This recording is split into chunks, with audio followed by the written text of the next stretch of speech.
Why is there such a fuss about Costco's membership fee? I mean, it's supposed to help us save some money.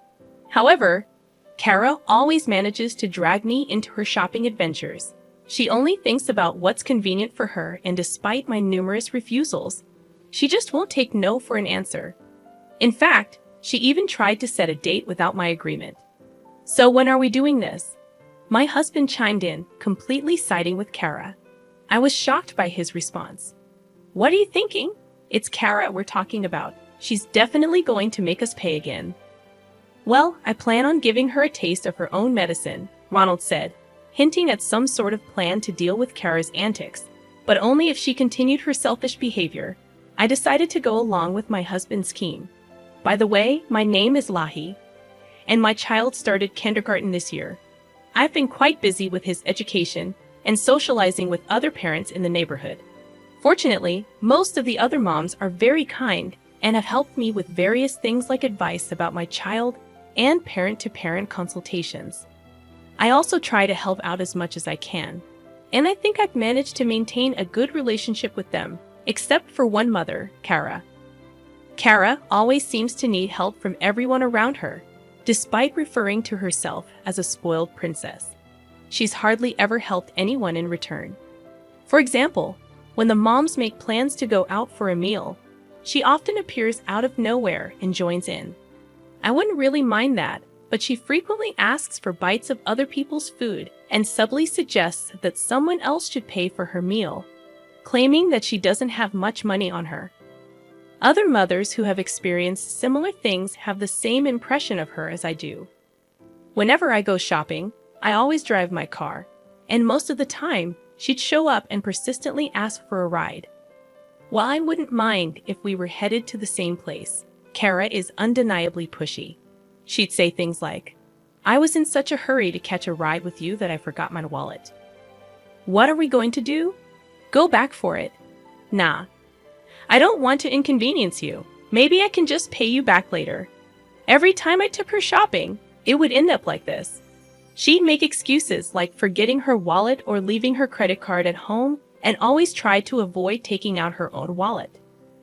Karen never seemed to have any intention of paying, and though she promised to pay me back later, she almost never did, even after I pressured her multiple times with the receipts.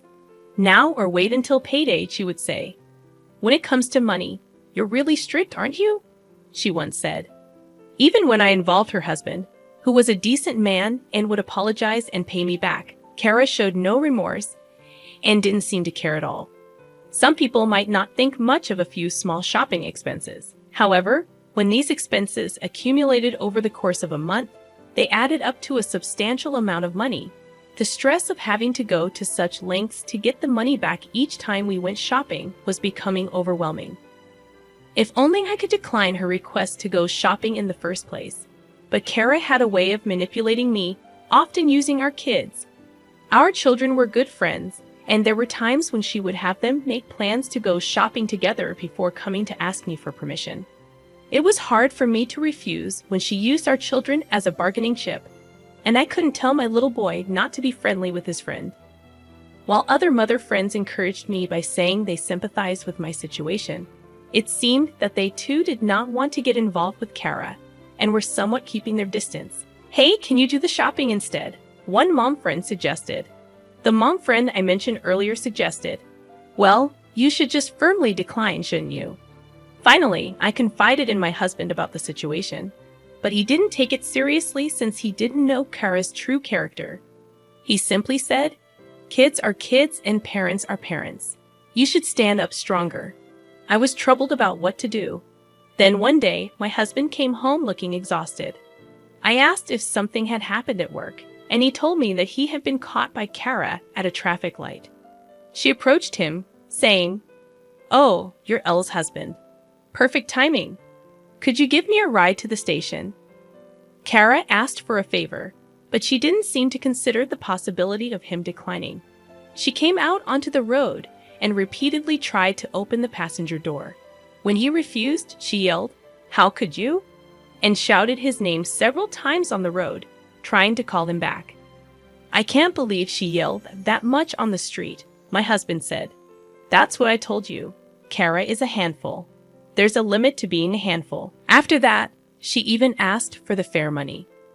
My husband tried to shake her off, but due to the traffic lights on his commute, he had a hard time.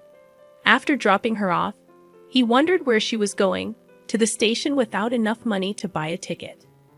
Unable to comprehend Kara's selfish actions, my husband was drained and finally understood why I was complaining. "What is she thinking really?" he said. "That's why I wanted you to go shopping with her instead of me. I bet she's just as insistent with me." My husband gave a helpless shrug and seemed to give up on Kara's actions. I was also troubled about what to do. Then one day, Kara came to me with this story. "Hey Lottie, I've been wanting to go to Costco. Is that so? Do you want to go together? It's cheap and the cost performance is good." "Wait, Kara, you go there often, don't you?" I replied, "No, I'm not a member." With Kara's sudden proposal, I gave a vague response.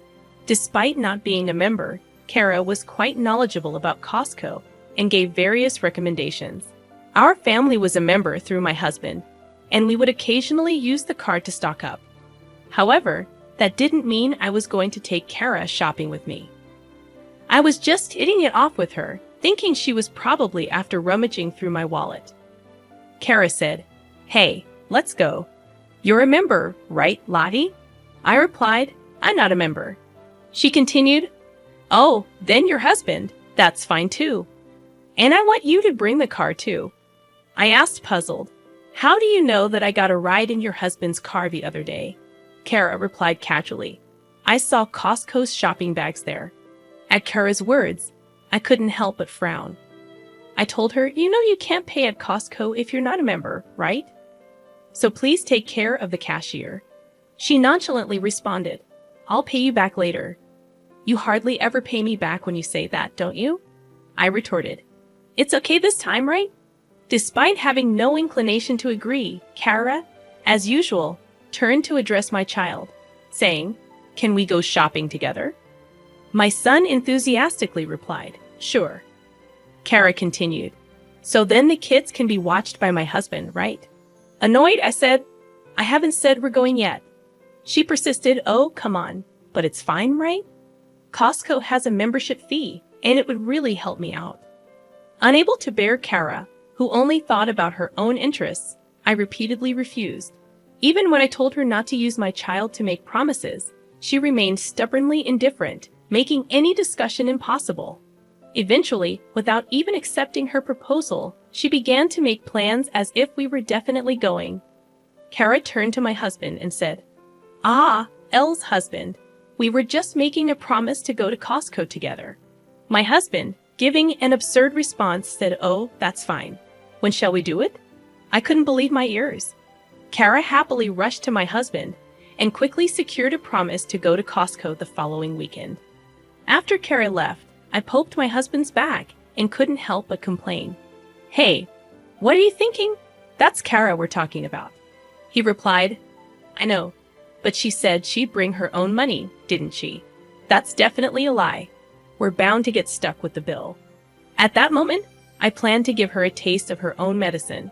It seemed that Ronald had some idea about how to handle Kara's actions. Despite my concerns, I couldn't help but laugh when I heard his strategy. While it seemed like an outrageous payback, it only applied if Kara behaved as brazenly as usual. Additionally, if this occasion led Kara to avoid getting involved with us, it might turn out to be a good thing. So, I decided to go along with my husband's plan. Finally, the day to go to Costco arrived. Kara, in a good mood since morning, naturally got into our car. She asked if I had forgotten anything, and I couldn't help but retort, "Do you have your wallet? It'd be a problem if you forgot it." Kara replied, "Aren't you the one who often forgets? No worries, no worries." I was irritated by Kara's words, but Ronald amiably responded to her. Usually, at this point, I would want to check by having her take out her wallet. But considering my husband's plan, I held back. Kara seemed well aware of Costco's system, probably knowing in advance that only those with a membership card could make payments if she shopped there. Inevitably, Ronald would have to pay, and then she could push the payment onto us as usual. If she claimed she forgot her wallet, she wouldn't have to pay anything, which is probably what she was thinking. Kara's intentions were obvious, and Ronald seemed to understand them well. Kara, in high spirits, arrived at the store and swiftly started to fill the cart, with such a vast selection that it was a challenge to make choices. She happily piled items into her cart as she roamed the store. When I suggested that we keep our carts separate to avoid confusion with our purchases, she adjusted her cart and continued loading it without any hesitation. Ronald slightly whispered in my ear, pointing out how Kara was mindlessly adding items to her cart without even glancing at the price tags. I couldn't help but chuckle. It appeared that Kara, as usual, wasn't considering that she'd be the one footing the bill, and I decided to play along with Ronald's plan. Kara asked, "Isn't this fun?" I replied, "Wait, Lahi, is that all you're buying?" I said, "Yes, I still have some supplies at home, and I can always come back, right?" Kara replied, "Oh, I see. Make sure to invite me next time." Although I hadn't exactly invited her this time, I held my tongue. We queued up at the farthest checkout line, watching Ronald pull out his wallet while glancing at the crowded checkout. Kara opened her bag, and as I had predicted, she began searching through her small bag and looked puzzled. "Oh, I'm sorry. It seems I've forgotten my wallet," Kara said. I reminded her, "You said it was okay in the car, didn't you?" Kara apologized. "I'm sorry. Okay, can I pay you back some other time?" Kara's cart had significantly more items than ours.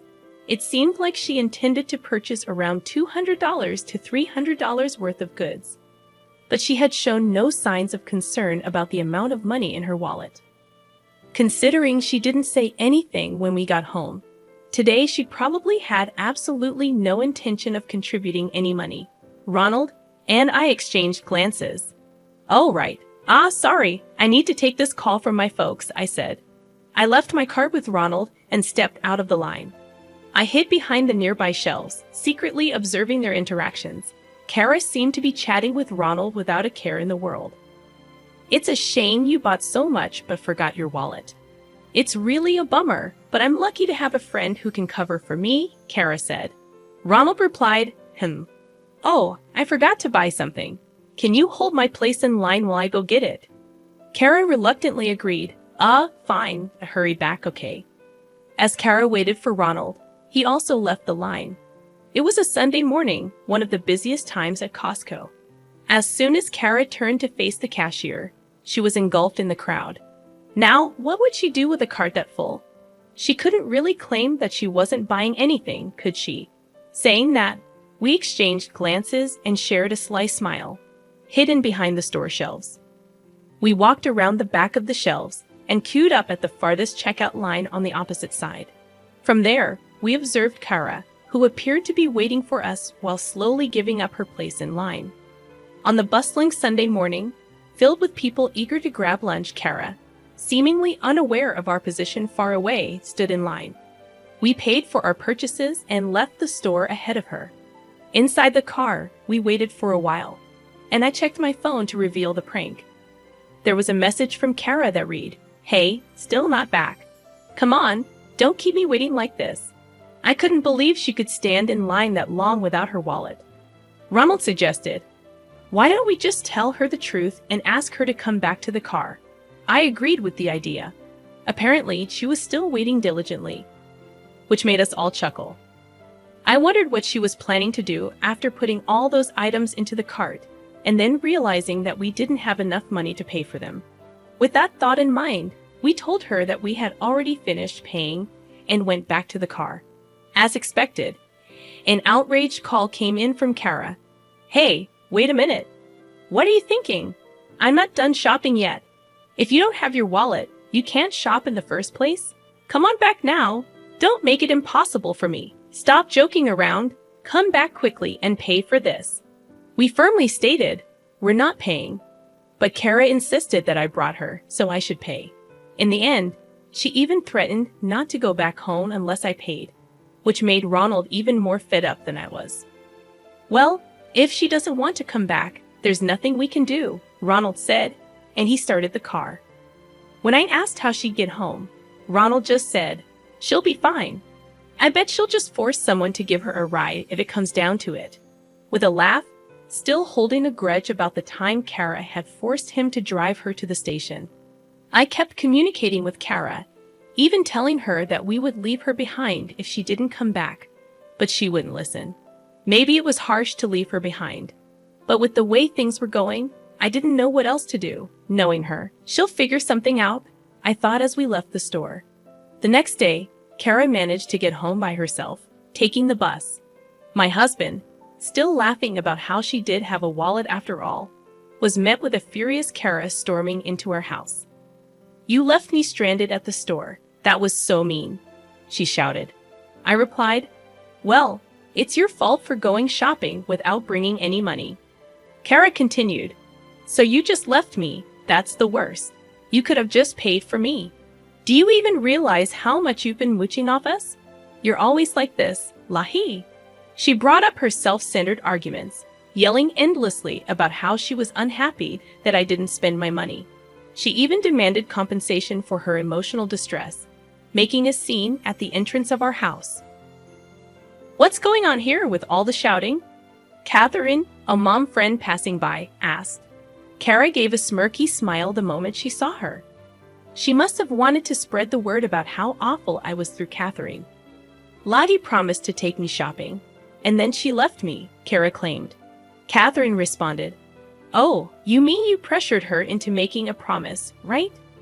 Kara insisted, No, it's not like that. Lahi said she'd take me. There's no way she'd invite someone who's always forgetting her wallet and relying on others to pay for her," Catherine remarked, exposing the truth behind Kara's claims. Kara, who had thrown a tantrum trying to get me to pay for her again, was left speechless. I had anticipated that Kara might spread some rumors, so I had already discussed yesterday's events with Catherine under the pretense of seeking advice. On the flip side, Kara, who was lectured by Catherine, left with a bright red face. Catherine, while encouraging me and acknowledging it was a tough break, seemed a little amused. I was sure she would share the story of Kara's misdeeds with others in the neighborhood. After that, Kara couldn't even correct the truth, and thanks to Catherine, her actions quickly became common knowledge throughout the neighborhood. Kara tried to make allies, but she ended up spreading unnecessary rumors herself. It seemed like no one was willing to support her. On the contrary, many people told her that she got what she deserved and started distancing themselves from her even more.